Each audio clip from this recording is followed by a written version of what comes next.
Hi guys, and welcome to Yes You Can channel.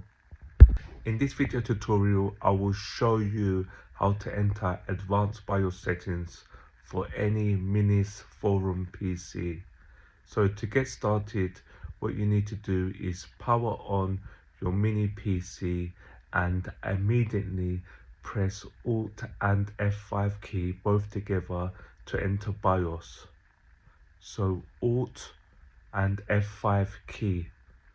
Once you're in BIOS, you need to save and exit, restart your PC back into BIOS, and then hidden BIOS settings, advanced BIOS settings will show.